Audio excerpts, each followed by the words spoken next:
यदि आप indoor plants लगाने के शौकीन हैं या फिर आपके घर में धूप कम आती है तो आज के वीडियो में जो पौधे बता रही हूँ अभी अक्टूबर के शुरू में आप लगा सकते हैं। ये एयर प्यूरिफाइंग प्लांट्स भी हैं और सेमी शेड एरिया में बहुत अच्छे से ग्रो होते हैं। आप इसे घर के अंदर कहीं भी खिड़की पर रख सकते हैं। ये पहला पौधा जो है आप देख रहे हैं ये है पॉइंसेटिया।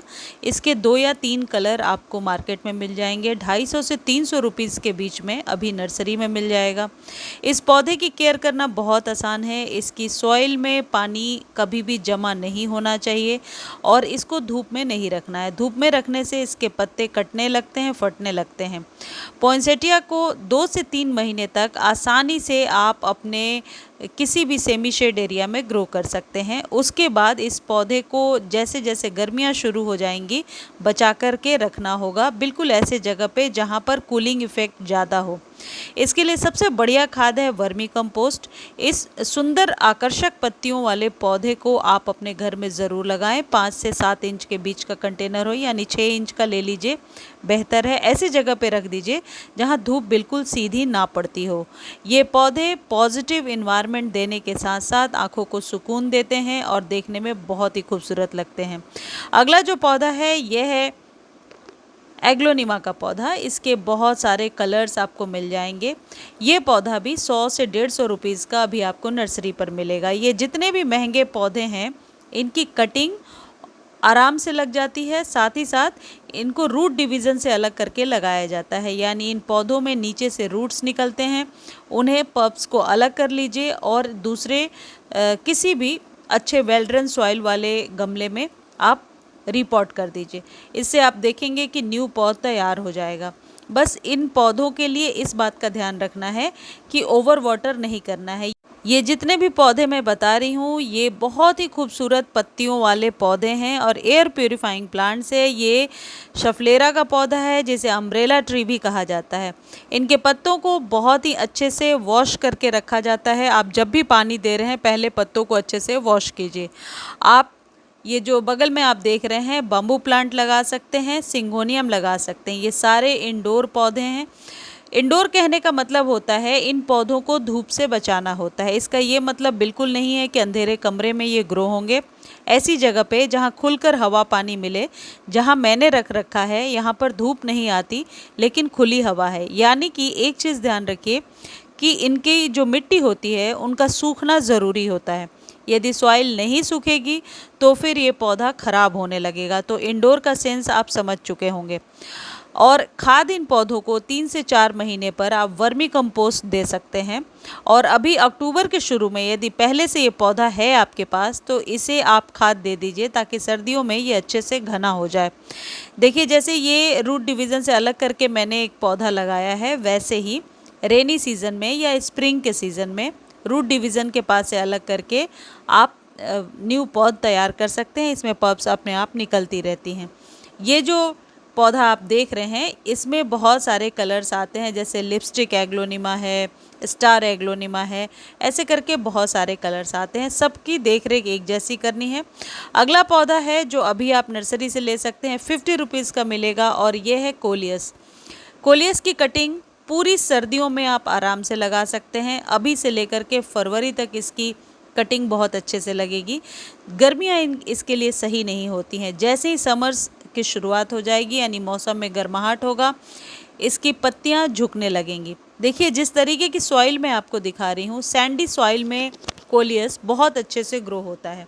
और ये जो चीज़ आप देख रहे हैं ये है चाय पत्ती, यूज्ड टी लीफ है। अच्छे से वॉश करके सुखा करके 15 दिनों पर 1 चम्मच यदि कोलियस में आप डालते हैं तो इसकी पत्तियां और ज़्यादा लश ग्रीन होती हैं और इसमें इस तरीके के फ्लावर्स भी आते हैं। कोलियस के बहुत सारे कलर्स मार्केट में अभी आपको मिल जाएंगे। अभी से लेकर के फरवरी तक ये नर्सरी में मिलता जाएगा। आप इसकी छोटी सी कटिंग कहीं से ला करके लगा सकते हैं। जब भी कटिंग लगाते हैं इसे सेमी शेड में रखिए। धूप डायरेक्ट पड़ने से ये कटिंग झुकने लगेगी और पत्ते मुरझा करके कटिंग सूख जाएगी। इसको पानी में भी बहुत अच्छे से ग्रो किया जा सकता है। पानी में इसकी जड़ें बहुत आसानी से निकल जाती हैं। अगला जो पौधा है, इसकी पत्तियां देखने में बहुत ही खूबसूरत होती हैं और ये है डेविल्स बैकबोन का पौधा। अभी आपको नर्सरी में 50 टू 100 रुपीज़ में मिल जाएगा। इस पौधे को जब भी आप ख़रीद रहे हैं, बहुत ही मोटे तने वाले को ख़रीदिए जिसमें बहुत सारी ब्रांचेस निकली हुई हैं, जैसे आप देख रहे हैं। फिर आप इसे जब रीपॉट करेंगे तो एक साथ 2-3 पौधा आप तैयार कर सकते हैं। वैसे इसमें बेहतर सजेशन मैं ये दे पाऊँगी कि इसको अलग अलग करने के बजाय एक साथ ही 6 इंच के कंटेनर में लगा दीजिए। इसमें नीचे से पप्स भी निकलती हैं और ये पौधा 6 इंच के कंटेनर में बहुत लंबा हो जाता है। यदि आप इसकी ज़्यादा केयर करेंगे, ये पौधा ख़राब हो जाएगा। इसे केयर पसंद नहीं है। आप इसको सेमी शेड एरिया में रखिए। धूप यदि इसके ऊपर पड़ेगी तो फिर इसके पत्ते जलने लगेंगे। एयर प्यूरिफाइंग प्लांट की तरह इसे यूज़ कीजिए। ये भी मनी प्लांट की ही एक वैरायटी है। इसे मुझे जहाँ तक पता है मार्बल क्वीन कहते हैं। यदि आपको कोई और नाम पता हो तो ज़रूर आप कमेंट सेक्शन में बताइए। इसकी पत्तियाँ देखने में बहुत खूबसूरत लगती हैं और यदि एयर प्यूरिफाइंग प्लांट के साथ साथ हैंगिंग बास्केट की तरह किसी प्लांट को लगाना चाहते हैं तो ये one of the best plant है उसके लिए। इसे आप ज़रूर लगाइए। इसमें पानी कम देना है। आप कभी भी यदि रेगुलर इसमें वाटरिंग करते जाएंगे तो ये पौधा कभी पनपेगा नहीं। और ये मैं अपने एक्सपीरियंस से आपको बता रही हूँ। ये जो खाद मैं आपको दिखा रही हूँ, ये इसमें मैंने चाय पत्ती डाला है। इस पौधे पर चाय पत्ती से आप मल्चिंग कर सकते हैं। ये वो चाय पत्ती है जो चाय पीने के बाद जिस चाय पत्ती को छानकर हम फेंक देते हैं, उसे ही धोकर सुखाकर आप इन सारे लीफी प्लांट में यूज़ कर सकते हैं। ये है song of India. Song of India की तरह ही एक स्पाइडर प्लांट भी होता है। उसकी पत्तियां थोड़ी पतली होती हैं, मैं आगे आपको दिखाऊंगी। ये इस पौधे को एक साथ बंचेस में आप 6 इंच के कंटेनर में लगा दीजिए। बहुत ही खूबसूरत लगेगा देखने में। मैंने भी ऐसी जगह पे रखा है जहाँ पर कि धूप तो नहीं आती लेकिन ओपन एरिया है, यानी कि सॉइल जो है वो सूख जाती है। बहुत ज़्यादा खाद नहीं देती हूँ, चाय पत्ती वाली खाद। और कभी कभी 10 से 15 दिनों पर 1 चम्मच एप्सम सॉल्ट को 1 लीटर पानी में डाल करके और इस पर स्प्रे करने से पत्तियों का कलर आ जाता है। ये देखिए गोल्डन पोथोस है और एक और मनी प्लांट की वैरायटी है। 2 इसमें पौधे लगे हुए हैं। ये गोल्डन पोथोस है और ये मनी प्लांट की दूसरी वैरायटी जो इसके पहले दिखाया। इनके पत्तों को क्लीन रखना होता है। हालांकि मैंने अभी पत्तों को क्लीन नहीं किया है क्योंकि पानी फिर जड़ों में भी चली जाती है। पानी का विशेष ध्यान रखना है। ये टेंडर होते हैं इनके स्टेम्स, यानी कि जो स्टेम है वो ओवर वाटर को नहीं झेल पाता। तो हमेशा ध्यान रखिए कि एक गलती हुई, ओवर वाटर हुआ और ये पौधा सूख जाएगा। इसकी कटिंग अभी आप लगा सकते हैं। दिसंबर में इसकी कटिंग नहीं लगेगी, अभी अक्टूबर तक लगेगी, बाद में फरवरी में लगा सकते हैं। अगला पौधा है जो एयर प्यूरिफाइंग प्लांट है, जो घर के अंदर की हवा को शुद्ध कर सकता है, और यह है क्रोटोन। हालांकि क्रोटोन की बहुत सारी वैरायटीज़ अभी आपको नर्सरी में मिल जाएंगी। 50 से लेकर 100 रुपये के बीच में, कभी कभी 150 रुपये के भी मिलते हैं यदि लंबा प्लांट आपने लिया, ये मिल जाता है। इसकी जो सॉइल मैं आपको दिखा रही हूँ वो इसलिए कि सॉइल भुरभुरी है लेकिन इसमें पानी नहीं है। यदि पानी खड़ा होगा तो पत्तियाँ झुकने लगेंगी। पानी खड़ा होने का मतलब कुछ व्यूअर्स पूछ रहे हैं, दैट मीन्स कि पानी इसमें जमा होगा, लॉक्ड होगा, तो फिर पत्तियाँ सड़ने लगेंगी।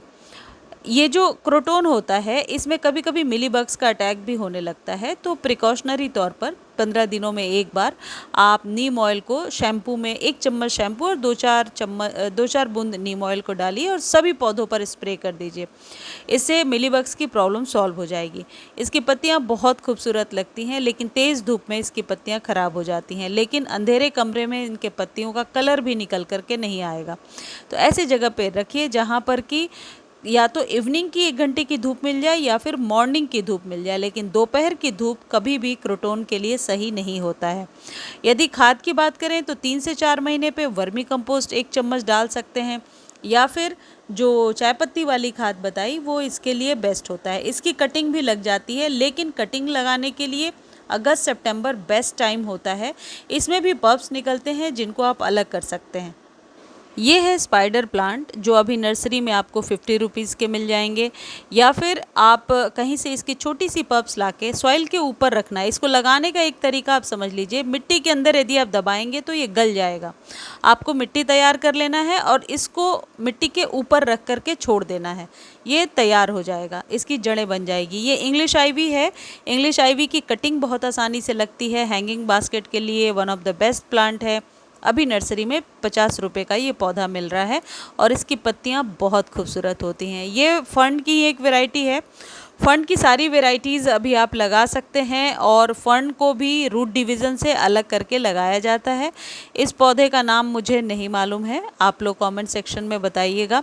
पहले भी किसी व्यूअर ने बताया था, लेकिन हर बार मैं इसका नाम भूल जाती हूँ।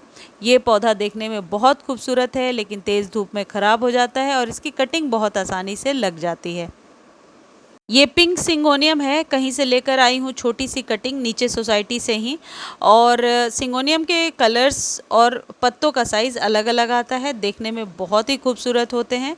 ये अल्टरनेंथ्रा का प्लांट है और ये सेमी शेड एरिया में बहुत अच्छे से ग्रो होता है। इसकी पत्तियां रेडिश और देखने में बहुत ही खूबसूरत होती हैं। जितने भी पौधे मैंने आपको बताए हैं ये सारे अट्रैक्टिव लीफ वाले प्लांट्स हैं, जिनकी पत्तियां अपने आप में किसी फूलों से कम नहीं हैं। तो इनको अभी आप अपने गार्डन में अक्टूबर के शुरू में ही लगा सकते हैं।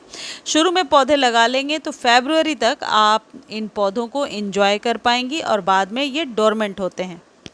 इस चैनल पर जो नेक्स्ट वीडियो आएगा उसमें मैं आपको बताऊंगी कि सेमी शेड में कौन से फूलों वाले पौधे अभी आप अक्टूबर में लगा सकते हैं। यदि आपको वीडियो चाहिए तो कमेंट सेक्शन में ज़रूर लिखिए। ये मेरा न्यू चैनल है तो इसको प्लीज़ आप लोग सब्सक्राइब कर दिया करें और मुझे उम्मीद है जानकारी आपको अच्छी लगी होगी। अच्छी लगती है जानकारी तो चैनल को लाइक शेयर और सब्सक्राइब ज़रूर कर सकते हैं एंड ये फ्री है। Thank you.